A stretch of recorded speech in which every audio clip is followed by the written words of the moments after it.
এই ছোট ওয়েক দিয়ে তো দেশ চলার কোনো না। খুব দ্রুত শপথ না বসেন, আমরা ঢাকাবাসী, আমরা ঢাকা অচল করে দেবো। ফ্যাসিস্ট সরকারের প্রেতাত্মা এখানে ভর করছে, তার জন্য বিলম্ব করছে। যে সরকার হয়তো যাচ্ছে আমাদের আবার দাবাইতে, কিন্তু আমরা কিন্তু দাববো না। আরো চরম রূপ নেবে, এটা আরো চরম রূপ নেবে। উপদেষ্টাদের তো এখানে গাফিলতি আছে, যেহেতু কোর্টের এখানে রায়। ইঞ্জিনিয়ার ইশরাক হোসেন, আমাদের নগর পিতা মরহুম সাদেক হোসেন খোকা, তার কনিষ্ঠ পুত্র, এবং আমাদের ঢাকাবাসী একটাই কথা, যেদিন কোর্টের রায় পেয়েছেন, তিনি বৈধ রায় পেয়েছেন, তারপরে হাসিব মাহমুদ তারা এত যে তালবাহানা, এটা মনে রাখবেন, ঢাকাবাসী ইঞ্জিনিয়ার ইশরাকের সাথে আছে। যদি আপনারা খুব দ্রুত শপথ না বসেন, আমরা আমরা ঢাকাবাসী, আমরা ঢাকা অচল করে দেবো। আমাদের কার্যক্রম যতদিন আমাদের মেয়র, আমাদের ইঞ্জিনিয়ার ইশরাক সাহেবের শপথ গ্রহণ না হবে, যতদিন না বসবে, আমরা কেউ ঘরে যাব না। হ্যাঁ, এরকম কিছু করতেছে কেন? ইঞ্জিনিয়ার ইশরাক সাহেব হলো খুব জনপ্রিয়তা, এটা আপনারা জানেন। মানে সে যে বসলে প্রশাসনিক দিয়ে কিন্তু জনগণ উপকৃত পাবে না। ইঞ্জিনিয়ার ইশরাক তাহলে উপকারও পাবে, সুন্দর সিটি কাজও হবে। সেই তারাই কিন্তু ইঞ্জিনিয়ার ইশরাক হোসেনকে শপথের তালবানা তারা করতেছেন। কি হবে আমরা ঢাকাবাসীদের একটাই দাবি, আমাদের ইশরাক সাহেবকে মেয়রের, যেহেতু তিনি হাইকোর্টের রায়, সর্বোচ্চ আদালতের রায় পেয়েছেন, বৈধভাবে তিনি রায় পেয়েছেন, তিনি যতক্ষণ মেয়র শপথ গ্রহণ না করাবে, আমরা ততক্ষণ আমরা রাজপথে থাকবো আমরা সকল ঢাকাবাসী। আমাদের ঢাকাবাসীদের আমাদের কঠোরের থেকে কঠোর আন্দোলন আমরা যাব। আমরা সুশৃঙ্খল সুন্দরভাবে সুষ্ঠুভাবে, এই যে দেখেন আমরা যে আন্দোলন করতেছি, গাড়ি আসতেছে, রোগীর কোনো সমস্যা হইতেছে না। আমরা শান্তিপূর্ণভাবে, আমরা শান্তি চাই, আমাদের শান্তি, আমরা অযৌক্তিক নিয়ে আমাদের দাবি না। আমাদের সর্বোচ্চ আদালতের রায়, ইঞ্জিনিয়ার ইশরাক সাহেবকে মেয়র শপথ গ্রহণ করবেন, আমাদের আর কিছু চাই না। যতক্ষণ না আসবে ততক্ষণ আমরা রাজপথে থাকবো। সরকার দেখতে হবে, শোনেন, এখন সরকারের মধ্যে গিয়ে বলবো, এটা তো আপনারাও জানেন, এই ছোট ওয়েক দিয়ে তো দেশ চলার কোনো না। তারা এই তালবাহানা, তারা যতই ষড়যন্ত্র করে কোনো লাভ নেই। ঠিক আছে, ষড়যন্ত্র করে কোনো লাভ নেই, ষড়যন্ত্র সব নিঃসাত হয়ে যাবে। জনগণ, ঢাকাবাসী সব নিঃসাত করে দেবে। অবৈধ নির্বাচনে যদি মেয়র, ঠিক আছে, অবৈধ তো রাষ্ট্রপতিও, তাই তিনি যে উপদেষ্টা হয়েছেন, তিনি এই রাষ্ট্রপতির কাছে আবার শপথ গ্রহণ করলেন কি করে? তিনিও তো অবৈধ, তিনি তো আর বৈধ না, তার তো পদত্যাগ করা উচিত। যতদিন পর্যন্ত আমাদের দাবি পালন না হবে, না করলে আমরা দাবি করবো এর চেয়ে বড় আন্দোলন চলে যাব। এত সামান্য আন্দোলন, তারপর আরো বড় আন্দোলন। আসলে আমরা স্বৈরাচার মুক্ত একটা দেশ চাইছি, কিন্তু এখন মনে হচ্ছে যে স্বৈরাচার মুক্ত হয় নাই। এখন স্বৈরাচার মুক্ত করার জন্য হয়তো বা পুনরায় সে 5 আগস্ট আমাদের পুনরায় আবার সেই রূপ নিয়ে মাঠে নামতে হইব, মনে হচ্ছে এরকম আর কি। এই যে একজন লোক স্বৈরাচারের আমলে, আমলিকের আমলে অনেক কষ্ট করে সে পাশ করছে, কিন্তু তারা পাশ করার ঘোষণাটাও দেয়নি, দিছে কারে? তার দলীয় লোকের। এটা একটা স্বৈরাচারীগিরি করছে, বৈষম্যগিরি করছে। করার পরও সে কি করছে? মামলা করছে। মামলা থেকে রায় পাইয়া, আদালত থেকে রায় পাইছে। রায় পাওয়ার পর তাহলে কেন তার দায়িত্ব, তার যে নিজের যোগ্যতা যে পাশ করে নাই, জনগণের যোগ্যতা কিন্তু পাশ করছে, জনগণের যে মৌলিক অধিকার, ভোটার অধিকার, এটা দিয়ে তাকে পাশ করানো হয়েছে। তো পাশ করানোর পরও তার এখনো শপথ গ্রহণ করানো হচ্ছে না, তাকে এখনো তার জায়গাতে বসানো হচ্ছে না, তার কার্যক্রম এখনো বোঝানো হচ্ছে না। এটার কারণ তো বুঝতে পারতেছি না আমরা। এটা তো আসলে আমাদের অনেক প্রশ্ন সরকারের কাছে, যে কেন দিচ্ছেন না। কারণ সে তো লিগেল, আনলিগেল ছিল না, তো আগেও ছিল না। তাহলে স্বৈরাচার যা করছে এখন সে তাই করতেছে, তাহলে সেও স্বৈরাচার।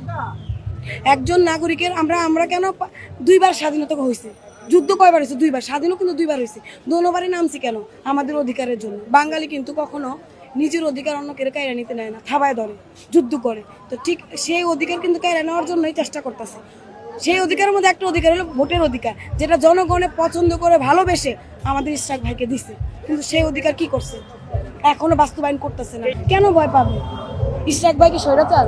ইশরাক ভাই রাজপথে ছিল, রাজপথ আলোড়ন করে, সে যুদ্ধ সহ আমাদের সাথে যুদ্ধ করে সমানে স্বৈরাচার চালান দূর করার জন্য সে যুদ্ধ চালাই গেছে। তাহলে তাকে ভয় পাওয়ার কি আছে? সে তো দলের পক্ষে, দেশের পক্ষে, জনগণের পক্ষে। এখানে তো সে তো স্বৈরাচার না।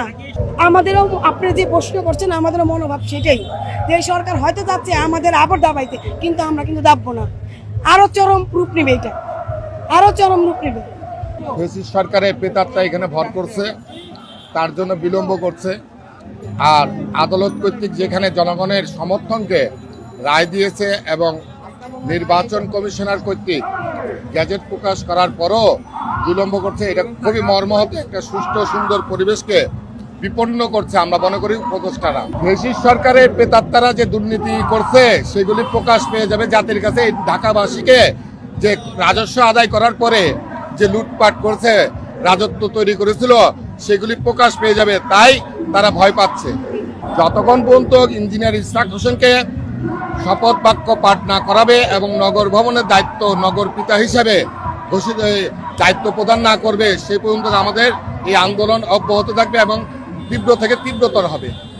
আমরা যে ধারাবাহিকভাবে 5 দিন যাবত এখানে আন্দোলন করতেছি, আমাদেরকে উচ্চ আদালত থেকে একটি রায় হয়েছিল, সেই আদালত আমাদেরকে রায় দিয়েছেন এবং নির্বাচন কমিশনার গেজেটও প্রকাশ করেছেন। যেহেতু সরকারি গেজেট প্রকাশ হয়ে গেছে, সেই মেয়র এখন এই আসিফ মাহমুদ যে অবস্থান নিয়েছেন সম্পূর্ণ বিপরীত অবস্থান নিয়েছেন। আমাদের পুরান ঢাকার কৃতি সন্তান সাবেক মেয়র জনাব সাদেক হোসেন খোকার ছেলে, উনিও মেয়র ছিলেন। উনার যে জনপ্রিয়তা ছিল তারই ধারাবাহিকতায় আজকে মেয়র ইসরাক হোসেন এই ফ্যাসিস্ট যে সরকার ছিল নির্বাচন দিয়েছিল, সেই নির্বাচনে সম্পূর্ণ একটা বানোয়াট নির্বাচন ছিল, ভুয়া নির্বাচন ছিল, সেটা আদালতে প্রমাণিত হয়েছে। আদালত প্রমাণিত হওয়ার পরও, আদালত রায় দেওয়ার পরও এই সরকার তাকে মেয়র হিসেবে শপথ বিলম্ব করছেন। আসলে এটা তাদেরই দুর্বলতা যে বিএনপি আজকে একটি বাংলাদেশের জনপ্রিয় দল, এই জনপ্রিয় দলকে বিরুদ্ধে তাদের অবস্থান নিয়েছেন। আসলে আমরা ইসরাক হোসেন যে পর্যন্ত শপথ বাক্য না হবে আমরা এই আন্দোলন চালিয়ে যাব, আমরা এই রাজপথে অবস্থান করব। জি, অবশ্যই তারা জনগণের রায়কে তারা ভয় পাচ্ছে, যে জনগণের যেখানে ম্যান্ডেট দিয়েছে সেখানে এই সরকার অবশ্যই তাদের এই মেয়রকে শপথ হিসাবে পাঠ করার জন্য আমাদের অনুরোধ থাকবে। জালিয়াতি করেছে রীতিমতো। আদালতে রায় পাওয়ার সত্ত্বেও ঘোষণা করার পরেও আমাদের ঢাকা নগর পিতাকে ইঞ্জিনিয়ার ইসরাক হোসেনকে শপথ নেওয়ানোর বিরুদ্ধে কাজ করতেছে। তাই ইঞ্জিনিয়ার ইসরাক হোসেনের শপথ নেওয়ার জন্য আমরা রাজপথে আন্দোলন সংগ্রাম করতেছি। যতদিন ঢাকাবাসী যতদিন আন্দোলন এরা শপথ না নেওয়া হবে ততদিন আমরা আন্দোলন সংগ্রাম চলছে, করব, আজীবন করে যাবো যতদিন পর্যন্ত ইঞ্জিনিয়ার ইসরাক হোসেনকে শপথ না নেওয়া হয়। কারণ সে নির্বাচিত মেয়র, আদালতের রায়ের জন্য আদালতের রায় ইঞ্জিনিয়ার ইসরাক হোসেনের পক্ষে রায় দিছে, সবকিছু গ্যাজেট প্রকাশ করছে, তারপরে কেন শপথ নেওয়ানো হচ্ছে না এটা আমরা জানতে চাই, ঢাকাবাসী জানতে চায়। এই জন্য আমরা রাজপথে নেমেছি। যতক্ষণ পর্যন্ত ইঞ্জিনিয়ার ইসরাক হোসেনকে শপথ নেওয়ানো না হচ্ছে ততক্ষণ পর্যন্ত আমরা রাজপথে ছিলাম, আছি, থাকবো ইনশাআল্লাহ। ইঞ্জিনিয়ার ইসরাক হোসেন জিন্দাবাদ, জিন্দাবাদ। সম্পূর্ণ সরকারের যখন কোর্টের রায় দেওয়ার পরে, নির্বাচন কমিশনের গ্যাজেট হওয়ার পরে, তখন তো আর কোনো বিতর্ক থাকার কোনো প্রশ্ন পড়ে না। এখন সরকারের যারা উপদেষ্টা আছে তাদের উচিত এটা অবিলম্বে ইসরাক হোসেনকে মেয়র শপথ করার জন্য। এটা ঢাকাবাসীর দাবি, এটা আমাদের দাবি। যেহেতু কোর্ট, সর্বোচ্চ কোর্ট রায় দিয়েছে ইসরাক হোসেন মেয়র বৈধ, এটা সরকার বলতে পারবে সরকারের আতঙ্কটা কি। না, তিনি জানবেন না কেন? তিনি সেই মন্ত্রণালয়ের দায়িত্বে আছে, এটা আপনারও অবগত আছেন, ঠিক না? আমরা চাই এটা সুষ্ঠু সমাধান হোক, ইঞ্জিনিয়ার ইসরাক হোসেনকে তার দায়িত্ব বুঝিয়ে দেওয়া হোক।